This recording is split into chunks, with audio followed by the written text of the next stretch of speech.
Sioux Empire Podcast 114, South Dakota Kills the Internet, with Scott Hudson. A pathless wilderness, wild, rugged, that was South Dakota. A hardy frontier, far from the paths of civilization. Why die on Mars when you can live in South Dakota? Where fortune beckons with a glittering smile. I was hauling pigs on the interstate. You were in a red car having a problem with your shirt. And life hung on the quickness of a trigger finger. Podcast Palooza. The Sioux Empire Podcast.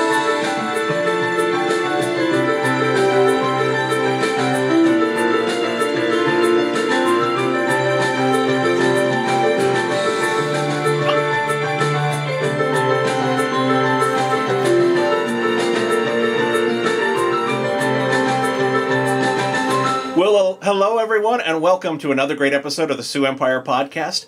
I am your host, Robert Mailing, and this is the Sioux Empire Podcast, the quirky but harmless podcast that's all about Sioux Empire news, comedy, music, and culture. Joining me, as always, on the camera is Natasha to the Estes. Yep. And also joining us is Seth Piano Man Glover. Also an affirmation, yep. And joining us today is a very special guest, the godfather of Sioux Falls podcasting, Scott Hudson. Hi. Godfather, old man of Sioux Falls podcasting. Senior citizen. Well, I wondered about your rascal scooter out front that you came in. So yeah. Parked out by the grill. There you go. Let's see. Let's go ahead and jump right into this here. So here's our first headline for this week. So I saw this story and I had to do a double take because I was just like, this is like an Onion article or a Sioux Falls headliner like parody article, but no, this is Sioux Falls to release wasps to fight against the emerald ash borer. Quote, "It's our revenge." That's the actual goddamn Argus Leader headline for this thing. So, using wasps that prey on the borers is also an effective way to supplement response efforts, he said. Later this summer, he'll begin releasing the wasps to lay eggs inside of the emerald ash borers, which, Jesus Christ, nature is fucking brutal, which then die, and then the wasp eggs hatch, and let's see, in northern Sioux Falls, where they are confirmed emerald ash borers. Okay, but what was interesting here is this is the actual quote from John Ball, the entomologist and forester who's releasing these things. It's a really unpleasant way to die. No shit. It's a really unpleasant way to die, but let's just say it's our revenge. Just like, revenge! I'm just like, shit. That's dark, man. That I feel like this entomologist guy is like working out some issues through the emerald ash borers. Just like, that's right, you try to take custody of my kids, I'll get you, you fucking emerald ash borer. I don't know. It's like something out of a science fiction movie where the wasps are going to rebel and they're going to start killing us. Yeah. They're going to start laying eggs in us, and it's going to be like Alien or something, where we're all just going to be like exploding with wasp eggs and stuff. Yeah, it's... We deployed the wasp with good intentions. It makes me think of... there's a Simpsons where they're like, well, see, we're going to release these special birds to kill all the snakes. It's like, but then what will you do about the birds? It's like, then we're going to release a special breed of gorilla that will eat the eggs of the birds. It's like... But then what will you do with the gorillas? It's like, they'll all freeze to death in the wintertime. It's just like... Simple solutions. Great plan. Yeah. I couldn't help but think of that Simpsons episode when I read that. So, not much of a story here, other than I just, like... That entomologist, seriously, John Ball is working out some fucking, like, rage issues. That quote is so weird, though. What a horrible way to die. Good. Is he sitting at home going, yes... What a horrible way to die. These damn invasive species. Do you remember the Saturday Night Live skit with I'm trying to remember if this was like a Will Ferrell era or when it was, but with the ant trap or like cockroach trap that's like, here at Greater Living insect traps, it's not enough just to kill the cockroaches. we have to make them pay. It's like, so it's like they got a computer simulation, the cockroach crawls in, and then these robot arms pull off all of its arms and legs. So it's just like, ah! Next, it shoves a wad of cotton soaked in alcohol into its anus and its mouth. And the little cockroach with its eyes is like, it's like, and then it beats it to death with its own limbs. Nice. That's what I think of when I think of this guy. I'm just like, he'd sell that. That you probably like pitched that. You know what cockroaches being beaten with their own limbs make me think of? What's that? Rick and Morty. Pickle What? Rick. Pickle Rick, yes. Oh shit, yeah, that is very Pickle Rick. Mm-hmm. Mm-hmm. Nice. Point for you.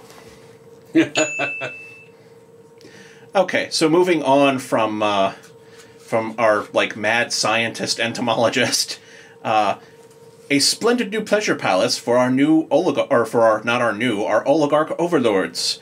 This is the new Sanford Health plans to open Great Shots, an interactive golf entertainment business at the Sanford Sports Complex. It will feature a 3-story driving range, which, damn, that sounds pretty fucking cool, a restaurant, and meeting spaces.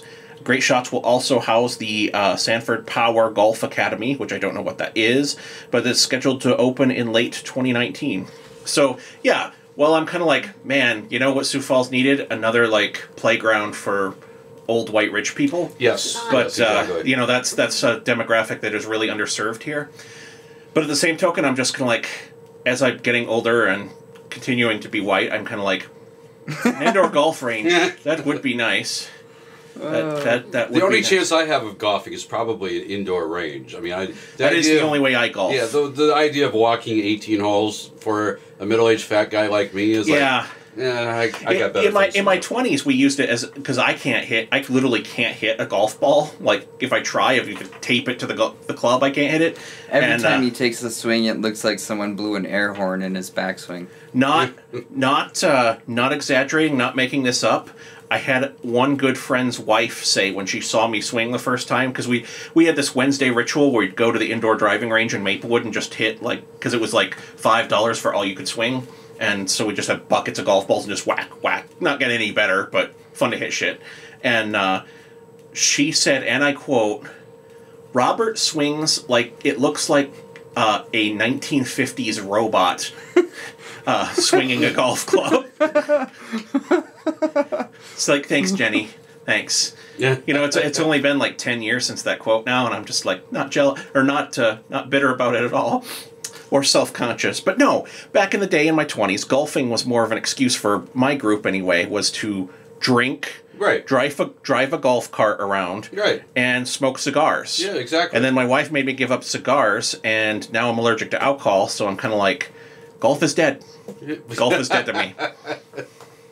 Because what's left? Golf cart, it's like, I've got internet, man. I don't need a golf cart to I got enough things to do. I don't need that. I'll go to the farm and drive a 4-wheeler and do some real shit if I want to, like, you know, get that checkbox checked off. So it's got a driving range, a restaurant, and meeting places. I like that, like, when they were interviewing for one of the 4-letter local major news stations, the guy was like, I want this place to be somewhere that you would go on a date. And I just can't imagine. That is the whitest date ever. I just can't imagine taking a girl on a date, like, to this place. Because honestly, if she likes it, that's not good. Because there's like 19 clubs. That's 19 different things. I went on a date to an archery range. I now own a bow and arrows. That's just 2 things plus the case. I've done frisbee golf. So you go, you pick up the sport of golf. I hope you've got deep pockets or something, because that shit. Or else you can, you know, I don't know, man. That's too much shit. You just, yeah. But I don't want to sound like Irishman here, but the real issue here is we have a medical facility that is now turning into a for-profit, you know, retail spot. You know, pretty soon, this Sanford complex is going to be like the Empire Mall. You're going to have, you know, a little orange juice shop here, and it's easy to forget that technically this is a hospital system that's opening like a golf resort, and it's crazy. It's one thing for them to put their name on every building in town, which, you know, we could go on and on about that. Oh yeah, but now and we will. now it's another thing too. They're becoming retailers. When does the medical fees start to go down because they're making money on these little shops? Well, we know that's not happening. You're adorable. You know that. You're just. I want to just take you home and Wake up, sheeple. Yeah. Thank you. Exactly. But yeah, it's something I forget too. Is that this is a hospital system, but it's just like. Next up, the water slides. I didn't really account for that either, but business ethics and the actions and nonprofits haven't really been something that I've been thinking about. So. What is that? But it's good to point out. Gesundheit. It's good to point out. Yeah. I sneeze. So, next story. Natasha, did you have something to say? I'm sorry. I suck at golf. Except mini golf. If I have an eraser, it's. I would high five you if I was closer. So. But I've done frisbee golf a couple times on dates. Oh, frisbee golf is fun. Yeah. Except for that one time. Did you ever hear why I stopped frisbee golfing? I don't think so. Tell us about Rob. So a mutual acquaintance of ours from our college days and I were frisbee golfing. And he basically shattered a little kid's face with a frisbee golf disc. Not that, but just who we're talking about. Yeah, so you can imagine this Nick guy. You can imagine about how well he handled breaking a little kid's face. So the kid had a broken nose, and you could see the mark, and was super bleeding. And the mom was just like, "Oh my god!" And Nick, being the stand-up moral pillar that he is, was just like, "We gotta get the fuck out of here." Back to the frat house. Just practically hiding under his covers. Are they gone? It's like, yes, I'm sure they went to the hospital, Nick. Way to be. But yeah, so he didn't ever frisbee golf after that, which I didn't want to either, because I was just like, now whenever I think I could do it now and I'd feel okay, but I still see blood when I think of frisbee golf. So yeah. Yeah, fun I side story. golf often, and that too has happened to not me, but my friend hit some guy in the face. But when that happens, you really have to account for where did they put this damn course, or where did they put this fucking hole? Because it's I'm throwing it across a sidewalk, It's a basket. and it's a long. It was Prentice Park in Vermilion. I know, but each. Yeah, I guess. All right. But yeah, you're right. I'm sorry, guys. Scott, have you ever played frisbee golf? Couple times. Okay. Oh, sorry. So you're familiar with what the hell we're talking about a little bit? Yeah. Anyway, dude got hit in the face. Well, he got really angry and threw the frisbee in the river that was right next to, a little stream. Well, to be honest, I would too. If someone hit me in the face with one and I was bleeding all over the place, I'd be like, "Fuck you!" The dude with him. Valid point. Yeah. The dude with him. I didn't see it, but I heard the dude yelling, "You hit my friend in the face with your disc." And that's, yeah. So, we said sorry. It's not like we were trying. But the course was poorly designed with the walkways and such. So... That's why he hit the kid, was because the kid was literally standing in line to get the pool. So there was a mass of human beings, right in front of the pool. And Prentice Park is the course zigzags over the, front entrance of the pool area. That's smart. So, yeah, it's really not... Nice placement. Well placed. Who knew that park built in 1910 is not ideal for a frisbee golf course? But yeah, actually it kind of was, because other than when there were people around, it was a great frisbee golf course. But anyway, moving on. Let's see. We covered the pleasure park for our overlords. Public input. Speaking of rich people telling us to shut up and sit down, the public input compromise. So we covered this last time. Where we're at now, I believe, I've been a little out of it. I kind of had some family shit going on this week, but I believe where we're at now is we're going to do a second reading on a proposal where they would keep public input at the front of the meeting, but they would limit public input to 30 minutes. Yes, there's other little rules too. Like if you're Scott Erishman, you must stand on your left foot the entire time. Yes. You have to balance on one foot, and if you fall, then your turn is over. They should just make that the rule, so that I would like to see that, because then they would give better ratings on the City Link channel. Well, I think so, and then I think people would be a lot more to the point, because they'd be like, okay, so I've got this water coming into my basement. I think the city is responsible, and also guy can't trim my trees. Wham! Yeah. Fall over. And then you're like, that poor guy. Okay, we should do something about that. Also, we should like pick him up off the floor. So, but yeah, that's where that's at, and I don't, like I said, I've been distracted, so I haven't gotten all the details on this. But I guess on the surface, I'm like, that's okay. I guess if we have to do anything with public input, I feel like this is a solution in search of a problem. Yeah. Right. I mean, that's the problem. The prior administration had some issues with a large percentage of the public. Yeah. Now, is this administration going to have those same problems? Apparently, he's counting on it. He must be. The thing that bothered me as I was reading various people's Facebook rants about this is you would get these people that we need to just get rid of public input so we can get to the real business. It's like, oh, okay, so the millionaires are all that matter. You know, yeah. These people, look, I get it. I would not want to listen to Scott every week. Yeah, who would? You know, I get it. But, you know, some of these people, they're not, this is their one time to talk to the city about things that matter to them. Let them have it. It's not hurting anyone. That one isolated incident where someone threw out a 4-letter word, one isolated incident. I know. So what about the children? Yeah. What about the children? Someone please think of the children. Government is adult business. Yep. That's the bottom line. And I guarantee that kid has heard every word plus a few others. Oh man, that kid's probably got YouTube. He probably has like swear words that are like quantum swear words that are beyond our comprehension. Yeah, exactly. We try to like diagram the sexual position it's referencing, and we just be like, exactly. This is purely theoretical. I don't even think this is possible. Yeah. Internet. But so yeah. So I don't know. I'm still kind of miffed about this, but if they're going to do something, I guess at least they're keeping it at the front, and at least it's going to still exist. I don't have a problem with them putting some rules on it.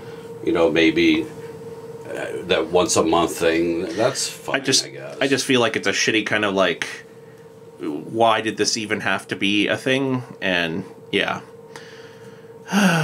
whatever. Moving on. Now, here's a story about some fucking effective government for once. Although I'm very sad to announce that Duke, the mayor of a small town or the town of Cormorant? Yeah. Cormorant. He is Lord of Cormorant, keeper of the flame of Atlantis. Sorry, that town name is just ridiculous. Anyway, so there's a dog named Duke who's been the mayor. I've been very good mayor. Good boy. He's been a good boy for, for I believe 4 years now. I think it's a 4-year term. And because he's 13 years old now, he is going to retire as mayor. But people wanted to re-elect Duke because he's a good boy. Good boy. And I think this is an example of government that works. Exactly. Yeah. Yeah. Because I mean. I hope that that Duke gets what's it called when you still get the pay after like a pension and severance. I hope Duke gets a pension, a really nice pension. Me too, and like a chew toy, a new chew toy, and we couldn't get a hold of anyone, but I tried to have a phone interview with Duke here this morning, but no. What's that? Deficit spending will destroy America? Wow. Geez, I guess leaving office has made him really candid about how he feels about Asian people. So are dogs liberal or conservative? Well, they're That's conservative profound. if they're for non-deficit spending, right? Well, I don't know. I was putting words in Duke's mouth. No, I feel like he's not. He's a balanced budget makes for is a mayor's best friend type of dog. I bet. Yeah, but I think he wants everyone to have a warm place to sleep and plenty of food. Yes, there is that. Sure, he's compassionate, but Yeah. But, you know, at the same time, they're liberal because, you know, they believe in free love, multiple partners. Yeah, absolutely. You know, very like socially liberal. Yes, definitely. Yeah, and you know, I'm sure that the butt-sniffing incident of the last campaign, you know, that still haunts him, I think, a little bit. Yeah, it cost him a couple votes. He cast a shadow, but, you know, he kept his tail wagging and got through it. Yeah, unlike Cosby, he made that not stick. So exactly. Yeah. Well, there were no drugs involved. That's true. That's right, That's and true. he doesn't wear crazy sweaters. Yeah. Thankfully. Or maybe. Was this dog Air Bud? Nobody looked kind of like him. He was not a golden retriever. That's kind of racist. Oh. I'm sorry. I'm just kidding. I'll check my privilege. Sorry about that. Check it, buddy. Check it at the dog door. Niner? Canine. Dog. Layman. For the layman. Sorry. Okay. So, dog mare. Good boy. Good boy. Let's see. Here's this next story here. I gotta click the link because I didn't write down enough notes about it. But okay, so this guy was like city manager, or what was his position here? He was chief commandant. Yes. One of Huther's boys, let's just say. Yeah. Former city official who played a key role in the legacy developments to lead to the $50 million mixed-use building. Now, I was at like Teresa Steele and Pat Starr's like press conference about opposing this building. And this guy showed up and super got in everyone's face and was just like basically like shouting down like everything they were saying at the press conference. Oh, I wish I would have gone. Yeah, and he was because he was like second in. He was in the second row, and he just proceeded to like, well, that's not fair, and blah blah blah, and just I mean, super like that's part of what really bugs me on this one is this. Like, it wasn't just like, oh, just some random official. This is a guy that I saw, like, in the fucking trenches at a press conference, just, like, working the media and working everyone to be like, no, this barking ramp has gotta happen. And it's like, well, now we fucking know why. Exactly. Yeah. So, it's like, that's why people are like, why are you... There's so many people on Facebook who are just like, he's a private citizen, leave him alone. It's like, no, he fucking went to an official press conference and shouted down your elected officials because he was getting his fucking bribe from fucking... Yes, he knew where he was going way back then. When he was advising the city on what to do. Yeah. I mean, that's just wrong on every level. I don't care if it's left, right, whatever... Huther, non-Huther, what I would be against this guy. Yeah, as far as I'm concerned, Huther's not involved in this. This is just let's just talk about this guy and fucking legacy and just he's a scumbag. Yeah, a douchebag of the highest caliber. Just to be clear, we are talking about Darren Ketchum. Yeah, and just boo, Derek, boo, you sellout piece of crap. Anyway, But I don't know. It's just like you see so many. You know what happens a lot. You see that people even talk about the revolving door between the government and the private sector. And you see it on the federal level all the time, where it's just like immediately when someone gets out of office, all the people whose backs they scratched are immediately. But generally speaking, even though we kind of like roll our eyes at that too, it's still not good.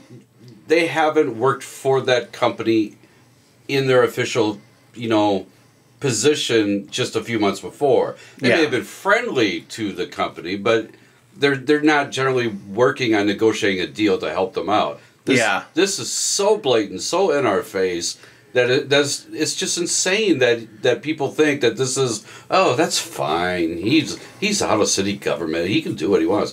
No, when he was in city government, he was working for them basically. Yep. Just working for them and going above and beyond because he was not, as far as I know, I mean, it was open to the public, but he wasn't like directly invited to this press conference. And this was the elected officials talking about their opposition to it. And he went out of his way during a work day because someone even joked with him about, so are you getting paid to be here right now? And just showed up at this press conference and proceeded to tell you why your elected officials are full of crap and we really need to support this project. It's just like, because I got a lot of money and a sweet gig after this, waiting on this. Yeah. Just what a POS. Yeah. And I'm not sure that there's anything anybody can do about it other than call this bullshit out. Because, I mean... Well, we've already found out we can't do anything about legacy in general. Yeah. I mean, they pretty much get to do what they want, and if you find a way to go after them, well, they'll just change the laws. They'll liquidate the their board. LLC and create another one tomorrow. Yeah. Yeah, exactly. Pay a under $50,000 fine and be on their merry way. Yeah, it's frustrating. It's a really great way for South Dakota to just really reinforce that whole we are the most corrupt state in the union, which sucks. Speaking of things I'm mad at South Dakota about, here's our headline story here. South Dakota kills the internet. Now, maybe this is a little bit of hyperbole, but here's where I'm at with this.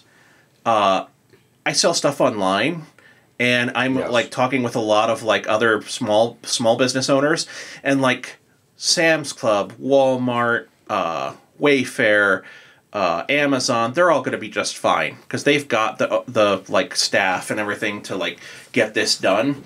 But a small business owner, and this article that I pulled from Forbes, you know, the left-wing radicals over at Forbes, is like it's with a small business owner who's like, the way this is written and the way this ruling came down, I will legally be obliged, because there's a lot of states where you have to file a return even if you don't have sales. You just file a 0 on the return. So if I get a sales tax license in every state, technically there's like only 48 states you have to do it for, but still 48 different states file sales tax returns, and the way this this ruling has shaken out is a lot of people are reading it and saying that technically they can also collect business income tax on your sales that you do in that state. So you also have to file for that. So the guy in the Forbes article was saying that just the overhead for his small retail business that has like 3 employees will be like $151,000, because he priced it. It's going to be like $151,000 a year, not in taxes he pays, but just in overhead to comply with all the taxes. So, super fucking broken. And of course, this brought to you by the child forced urine collection enthusiast Marty Jekyll, who, you know, it's just like, thanks, Jekyll, thanks, you know, it's just like, yeah, I hate that guy. He's fucking so asshole, full of bad ideas, and he's the type that I just wait to die, because they're never gonna change and they have dumb ideas. Yeah. It's scary. It really is. I mean, I'm in the same boat as you. You know, I have a few pieces of merchandise that my various show sells. Yeah. I have, you know, a little bit of Patreon income. You know, what little bit of money I make. Yeah, this doesn't kill the big guys. This doesn't hurt the big guys. And no. I don't think it's going to make a shit of difference in revenue to most states. What I think it's going to do is just really, really fuck over the little guy on the internet. Yeah. Which it's just another thing, just like net neutrality, where it's like, fuck the little guy on the internet. Yeah, right. The internet's like the one last free, open area where it's just like, get to the back of the line, you peasants, while your overlords pass and they're hovering luxury yachts, you know? It's the last area where they're doing that, yeah, but it's a free-for-all with, you know, net neutrality, which is the best part of it. It's the Wild West, where there's no more Wild West and, like, this. Yeah. Which except the whole lack of anonymity now is kind of a, you know, it's not the 90s anymore, which is sad. But yeah. Well, you want to talk about lack of anonymity. So nailed it on the first try. That's a pro. Thank you. I boosted one of our episodes, and in the show description, in the post for the episode, I mentioned that that county sheriff that fired the deputy that beat him in the election, right away. Yeah. And because of that, Facebook flagged me as a political poster, and that I am running political ads and need to identify myself as such. So, in the last 2 weeks, I have sent them scans of my driver's license, my social security number, they had to have my physical address and then mail a code to here, and then I enter it in order to confirm that I not only am I who I say I am, but I am at this physical address before they would let me run ads again, because they want to make sure you're not a Russian hacker or whatever. But it was like a 6-step process. Plus, I'm now required to have two-phase authentication on my Facebook account in order to keep it secure. Which that's just a good thing to do anyway. But Jesus, require all this personal information, which I'm just like, I feel great about Facebook's handling of personal information. Which I think it's hilarious because they even like acknowledge it and are just kind of like, for this stuff, we delete it within 30 days of like confirming you are who you say you are, and then we delete the records. And I'm just like, I'll bet you do. Yeah, exactly. We're just a little podcast, and we're not verified. I mean, all propaganda must be reviewed. So that's a foreshadowing to the next episode. Yeah. But yeah. And who do you think you are? Do you think you're Tommy Lauren? You can't just push your messages out there. Yeah, I found that it's just like, and just another way you're shitting on the little guy, because like I see some of the big political posters and they have sponsored like actual political ads, and there's nothing where I can click on there and see, because they were like, this is to protect our users and stuff like that, but you can't click on there and see who paid for it and all this confirmed stuff. So I'm just like, why did I have to turn that in? But I see like Dakota Posts and War College and all these different sites, even Dakota Free Press. I don't think they had to do that in order to post stuff on Facebook. So I'm just like, I don't know if I got flagged by someone like flagging that, or I don't know. I think it's stupid and just kind of keeps in the theme of fuck the little guy on the internet. You think there was somebody like sitting at Facebook who's just like, they kind of look Russian flag. Well, no, you can flag people on Facebook for stuff. If you click on the little dot. It's like YouTube, yeah, I know. And that's then not a great system. I think that's what happened. And there are people that spend their entire day, because they can't handle anybody having an opinion differing theirs, they just go through and flag anything that they just don't like to read. And it could be something like, I hate rain. Well, a rain lover is going to flag that. Yep. And there's no reason that should be flagged. I have a friend who she keeps posting men are trash, and she's got 6 Facebook accounts now because every time she posts that, they ban her for 1 month. Like, boom, just flip of a light switch and she's banned. And so then she'll announce, okay, everyone, I've moved over to this account because I got banned for saying, and then she'll do it with emojis that men are trash. Yeah. I've had to, with our Big Brother podcast, lunatics. Big Brother fans are lunatics. And if you like somebody that they don't like, they will do the same thing. They will basically try to get you off the internet. They will try to dox you. They will do all that crap. It's a stupid person on a TV show. Who cares if I like them or not? Yeah. I don't like that show. I understand. Oh. I'll explain later why I do what I do with that. I get that from a lot of people I know. So, Natasha, what did you want to... Speaking of, the Russian stuff or whatever, I have not been flagged, or whatever they call it, but I post lots of interesting things, but I do get a whole bunch of, at various workplaces, all the creepy guys going, Natasha, are you Russian? Wink, wink. And I did have someone saying, oh, Natasha, well, what, did all the Americans leave the country? Which is funny. Someone actually said that? Yes, Wow. someone actually said God, that. people are dumb. You're so goddamn dumb. Wow. Just... So, the conclusion of today's episode is that humanity is doomed. Yes. Have a great week, everybody. We'll see you next time. No. But anything else anybody wants to say about the little guy being fucked on the internet? I have a beginning of a joke, but I don't have an ending. Okay. Sorry. Sounds like my jokes. You're fine. Yeah, okay. Do you want me to set it up? You know, Rob, my video... The Sioux Empire Podcast proudly presents this week's Shameless Plugs. Perfect timing. Oh, awesome. So, Scott, what we'll have you do right now is plug all your shows, links, everything people should need to know is going on. All right, sit back. This is going to take a while. Okay. My music show, Live Ledge, you can find info on that at scotthudson.blogspot.com. It's every Friday night, streamed live on Real Punk Radio from 6 to 8 Central Time. I have a Big Brother podcast called Big Brother Gossip. Starts actually tonight. We stream it live on Mixler, mixler.com/big/ or what's the line that's like this? Forward slash? Or wait, what? Semicolon? Big, whatever that. The little Tilde? curly... No, the straight line, straight level. Dash. M dash. M Big dash brother dash gossip dash show. Okay. Okay, I feel you. And we have a Patreon for that, patreon.com/Big Brother Gossip. And another show called Day Drinking, where my partner Colette, Lala, and I, we literally drink and talk about classic TCM movies.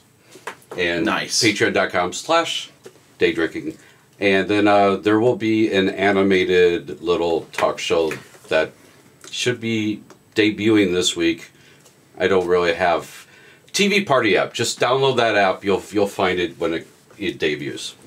Nice. And I might contact you to get those full links and stuff, so I get them all in the show notes right for you. Let's see. Any others? My Twitter is Paul is Dead, PAULISDED. And Facebook, Scott D. Hudson. That's enough, right? That's like 20 links right there. So yeah, that works for I'm me. easy to find online, in other words. Perfect. Yeah, and I've already got the link to your blog, and then I'll get these other Patreons up and stuff. Let's see. Eeny, meeny, miny. Seth, what do you got for shameless plug this week? I'm going to shamelessly plug, again, Raspberry Pi and just all the fun things you can do with Linux. Get out there, learn some Linux, you guys, and don't call it Linux. Yep. It's the wrong pronunciation. Natasha, what do you got for a shameless plug? That's my job. Quit taking my job. Hey, man. I got host in the title. This is true. You're yeah, you are full. I upgraded you guys to full hosts instead of just the co-hosts. Holy snap! It's been only 4 years for me. That's cool. I know. I'm just. He didn't even tell me the title change. I just kept this chip on my shoulder for no reason, which he alleviated at his whim, like a fucking Trump pardon.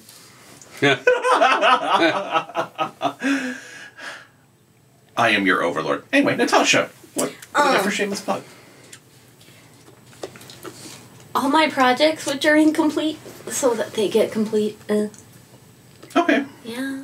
So crafts. Yeah. Knitting. Let's do that. Okay. Yeah, knitting. That's legit. Okay. So Rob, sitting from your poorly heated and air conditioned spire, what are your shameless plugs? I almost brought it up. Overlord. Oh, Overlord. Oh. Bringer of happiness. Bringer of podcast. What are some of the titles that Kim Jong-un has? Or yeah. Little Rocket Man? Well, that too. But just like he who brings the rainbows and the sunshine, and the one who the sun never sets on, and brings the rain with his magic. To learn all the propaganda names. Yeah, they're pretty hilarious. So your shameless plug is that? My shameless plug is the Democratic People's Republic of Korea, which is North Korea. No, my shameless plug this week. That was Trump's shameless plug. My shameless plug is I'm going to go ahead and give a SuperCon 2018 update because I'm really excited about this one. This is John Shepp has just been announced as a guest coming to SuperCon this year. I didn't know him by name right away, but he's the director of the documentary The Death of Superman Lives, which is fucking hilarious and super entertaining if you ever catch that on Netflix or anything like that. Because Superman Lives is the Superman that was going to be directed by Tim Burton, and Nicolas Cage was going to be Superman, and all that exists of it is some test shots of Nicolas Cage in this ridiculously weird Superman costume. Sounds Wow. It's horrible, but very good. It's Exactly. Yeah. It's wild shit. It would have. I mean, it would have just been like total garbage. Yeah. But hilarious. but fucking awesome. And so yeah, he directed and created the documentary that grounded up all the like footage that exists of it and interviewed a bunch of the filmmakers who would have been part of it and why it died behind the scenes and stuff. So That's really awesome. really great documentary. He does some guest voices, and then he's a character designer for Adult Swim, and has worked, like, a big one, Metal Apocalypse. He did a bunch of the character designs for that show. And then he did, like, apparently he was, because I was looking at his IMDb, and he did the voice of, like, their doctor, who's in, like, 6 different episodes. That's him talking.